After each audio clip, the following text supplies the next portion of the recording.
Good afternoon, everyone. Welcome to the information session and discussion on the Diocese of Ontario investment policy statement. I'm pleased to have a very capable group to be able to carry us through this. So I will first, we have our Diocese of Ontario Investment Committee, and the chair is Canon Peter Case. I don't know where I got that from. Peter is the chair. On the call is Bev Townsend from Christchurch and Belleville. Other members that aren't with us today, Frank Milne, who's a retired professor from Queen's, member of St. George's Cathedral congregation. And so we are that's the investment committee that works through for us with the policy and quarterly on how we handle the fund. Our broker and advisor is CIBC Wood Gundy, and there I'll introduce Mo Johnson, who heads that team up. Mo, I'll let you introduce your team. Thank you very much. We have present today Ryan Johnston and Glenn Johnson, and Svetlana Caraway and Sophie Cook. So we have various tasks within the team, but we're all looking for the same thing in terms of investment quality. And we wanted to especially thank Sophie for joining us today and providing a special presentation.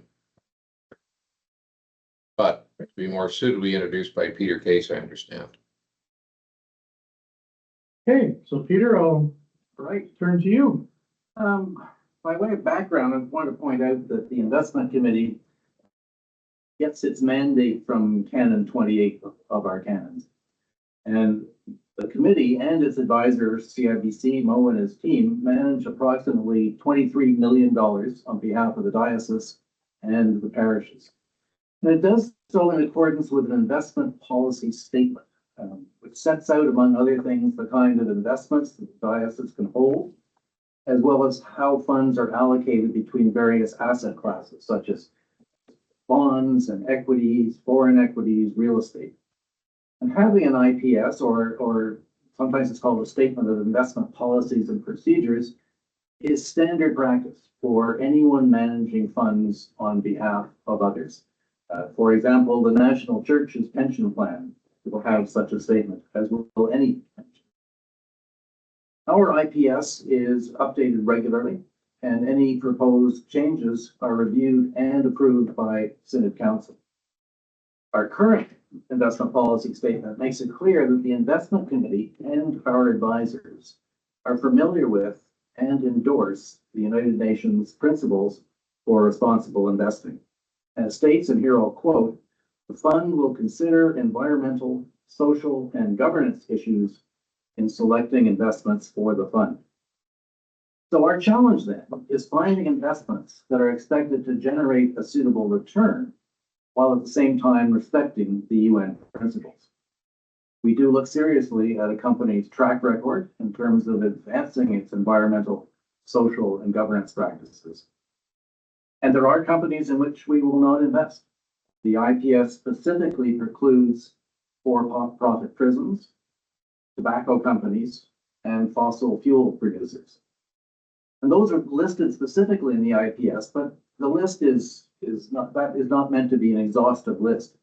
For example, you're not going to see us investing in adult entertainment companies. But as a committee, we do have to consider how far we go in eliminating companies as possible investment. Some, for example, have suggested that we not invest in Coca-Cola because it sells bottled water. And by bottled water, I mean plain water, not the colored flavored water that has always been the main ingredient in all of the soft drinks. But should we stop there? If not Coke, then we better stay away from Pepsi and Nestle, since they do the same. Maybe we shouldn't invest in Loblaws or Metro or Costco, Walmart, or Couche-Tard, the parent company of Circle K convenience convenience stores because they all sell bottled water. Parkland Corporation is a company in our portfolio. It's a consolidator of retail gas stations and is the owner of the on-the-run convenience stores at gas stations. But those stores also sell bottled water. And if groceries and convenience stores are out, what about transportation companies that move product to the stores? From our perspective, no company is perfect. So should we refuse to invest in any companies at all? Maybe we should just invest in government bonds. But then again, governments are not perfect either. Look at how Canada has treated our First Nations over the years.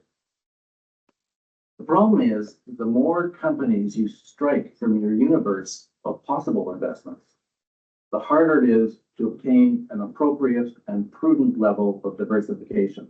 And that is a key principle of modern portfolio theory. When it comes to investing, risk and expected return are inseparable. If you want to maximize your return, you're going to have to accept a degree of risk. If you want to minimize your risk, your expected return will also be lower. You could invest all your money in a 10-year Government of Canada bond, and you'll be virtually certain that you'll get interest payments twice a year, and you'll get your money back at the end of 10 years. Problem is, you'd only get about 3.2% a year at the present time, and as you may know, that's considerably less than the 5% the Consolidated Investment Fund is currently paying. So what modern portfolio theory has demonstrated is that you get a better or more efficient trade-off between risk and return if you diversify your portfolio. Put simply, for any given level of risk that you're willing to assume, your expected return goes up as you diversify. And it's for this reason that we as a committee charged with the responsibility of being good stewards of diocesan and parish money are cautious in eliminating too many companies from our universe of possible investments. What we do like to do is look at the progress that a company is making in improving its environmental, social, and government performance. So with that background, I'm going to ask Sophie Cook of CIBC Wood Gundy to talk about the work that she and the team are doing in keeping us informed about the companies in which we invest. And I think she'll also deal specifically with COVID. So Sophie, over to you. Thank you, Peter. As you mentioned, my name is Sophie. I work with the team at CIBC. I'm going to start with our team's approach to ESG, how we integrate it into our portfolio management, and then get into the specifics with Coca-Cola. So our team tends to stay away from quantitative systems like ranking due to lack of consistency and arbitrary criteria, and we focus more on the qualitative aspects of companies within a client's portfolio. We also try to stay away from exclusionary approaches without clear policy statements, as Peter has mentioned. One of the benefits of ESG is that it can be a very effective component to the overall risk management of a portfolio, and to echo Peter's words, too much exclusion can lead to more and more and then threaten the diversification of a client's portfolio. So in order to stay informed and up to date, every quarter we review the company's annual sustainability reports as they are released. And when the annual report comes available, we read the report and take a look at the depth of the reporting, the transparency, and I mainly look at 4 things in particular. First being trends over time. We're looking for things like, are greenhouse gas emissions dropping? Are they increasing the renewable energy sourcing? Is water use decreasing? Is production of goods becoming more efficient? Stuff like that. And with any changes, we're also looking at potential reasoning. For example, we see a lot of slight increases from 2020 to 2021 because of COVID. But with 2022 onwards, with more business as usual, we are seeing great trends in almost every company in the portfolio, with decreasing greenhouse gas emissions, water use. We're also looking at progress that companies are making towards their set goals. Are they making progress? Are they updating as they go? For example, we have one company that updated their goal as they met it early, and instead of taking that success, they increased their goal from 25% compared to their baseline to a 45% reduction of emissions from their baseline, and is now working towards that. We also saw renewable energy sourcing goals get met early and are now being expanded to their suppliers.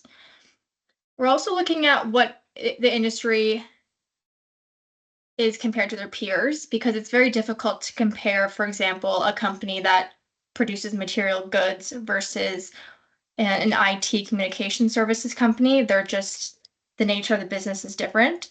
So we look within peer groups to see how companies are performing. And our goals changing with landscapes.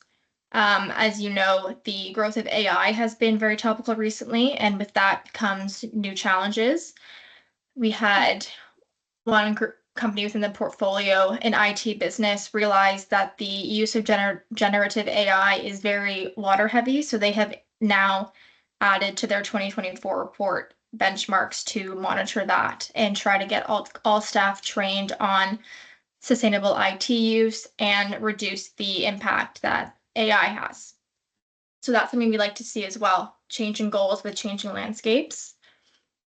And once we have all this information, a summary is written up into a commentary that is provided to the investment team and reviewed on a quarterly basis with our team and the committee. Peter mentioned the importance of the UN Sustainable Development Goals. And this is a marker we include in this commentary. Almost every single holding within the portfolio has identified at least one of the SDGs to incorporate into their initiatives. And that is something we like to see as well. And Coca-Cola has been a case we have reviewed very specifically. So I'm going to go into a little bit more detail with that. Specifically in terms of their water use and plastic packaging. So Coca-Cola has quite a few goals they have published in regard to their water use, but language is a little bit vague, so I have a bit more clarification. One of their goals is to return the equivalent amount of water to nature and communities as they are producing. And what they mean by this is by funding and operating initiatives that either return water to ecosystems or provide water to underserved communities. So this looks like partnerships with the World Wildlife Fund to improve cleanliness of local water ecosystems. In 2017, Coca-Cola and the WWF supported a Salt Spring Island Conservancy to help restore a former golf course back to nature. They were also the 2023 recipient of the Restoration Fund, and they'll be using that grant to restore the Upper Pitt River's Blue Creek habitat. They have also restored the Chinatha River watershed after decades of logging and salmon farming. So these are a couple examples of just initiatives that they're doing to offset the use of their water. And this relates specifically to SDG number 6, which is clean water and sanitation, and number 13, climate action. And they've also committed to focus on water stewardship. And what this really means is seeking to improve access to water and sanitation services in communities that don't have the same access to clean water that some others do, by both enhancing already existing infrastructure and developing new infrastructure. So this really focuses on stakeholders like underfunded communities. Couple examples here. There's a initiative within 20 African countries that began in 2024, and it's going to go on through 2030. And this is an expansion of their Replenish Africa initiative with the goal to access clean water, sanitation, and hygiene for 6 million people across African countries. And through 120 projects, the infrastructure brought schools, homes, and healthcare clinics water in more than 4,000 communities, which also relates to the SDG number 6, clean water and sanitation. And most recently, there was a funding partnership awarded at the end of March that Coke is a big part of. So they're to further fund their water initiatives. And in terms of their plastic packaging, the move to recyclable plastic is the main focus. They currently report that 90% of packaging is currently recyclable, and by recyclable, they mean 90% of packaging meets the requirements to be recycled, and that is a system in which there exists recycling practices. And this connects to SDG number 12, responsible consumption and production. They are really working to pivot towards PET plastic packaging, which is a recyclable, lower carbon footprint and higher quality material for packaging. It's still a plastic bottle, but it has a lower footprint to produce and to recycle. Coca-Cola also introduced the plant bottle, which is the first fully recyclable PET plastic bottle in the world. It's made partially from plants, and they brought this in 2009. 30% of the petroleum used to make these bottles was replaced with sugarcane and other plants.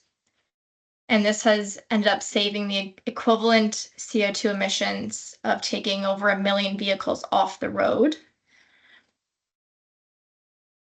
And in addition to that, Coke has also committed to collect 70 to 75% of equivalent bottles they produce and collect them from ecosystems, communities, and do that annually by 2035.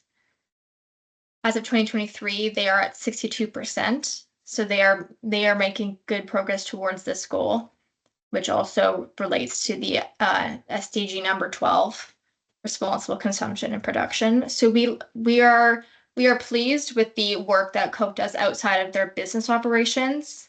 They continue to make effort in ecosystems and communities to offset their business practice.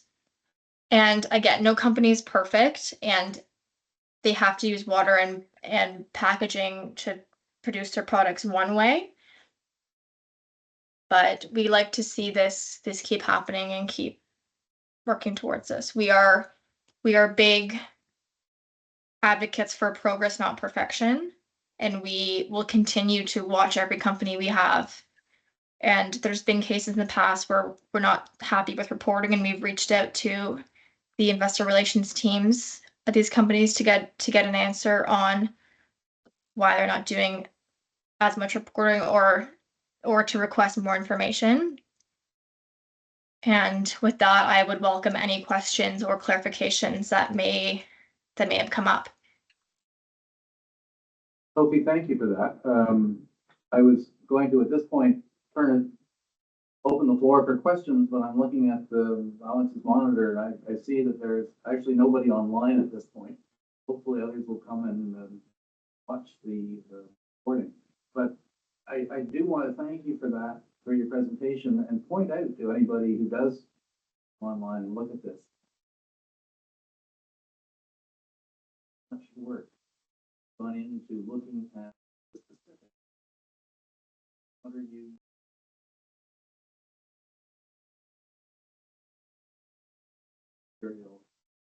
Sophie's covered a lot of ground, and that's one of over 30 companies. You'll notice she could have gone detail on.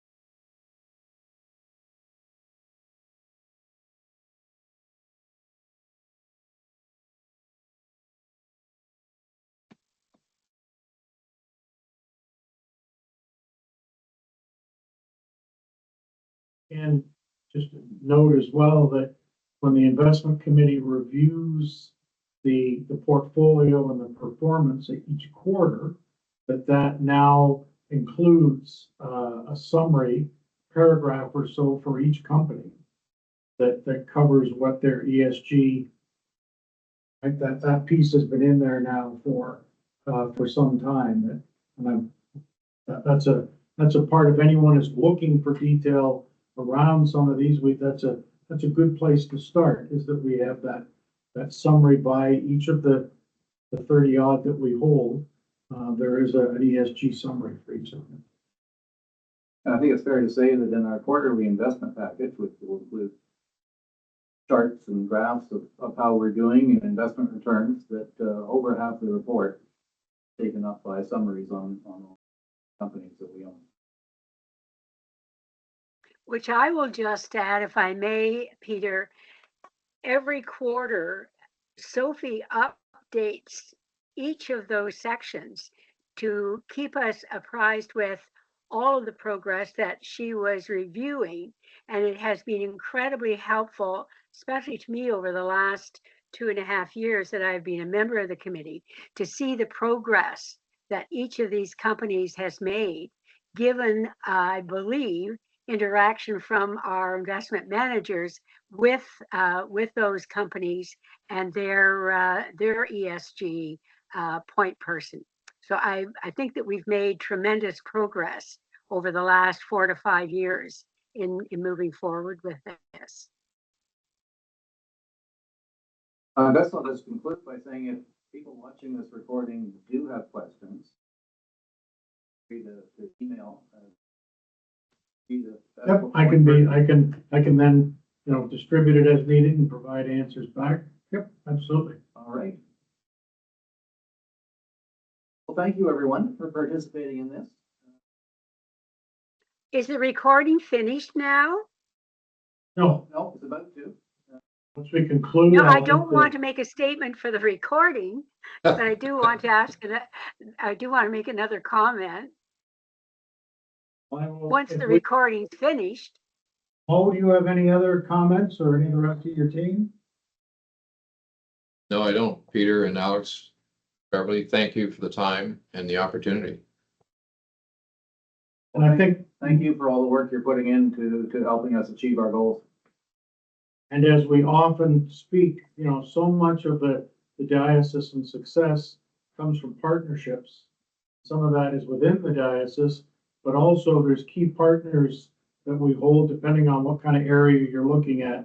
And certainly Mo and his team has been a long-term partner, and one that we certainly enjoy the benefits of his expertise and his team's guidance and the work they do in optimizing our performance on the investment front. So much appreciated, and a valuable part of us moving forward.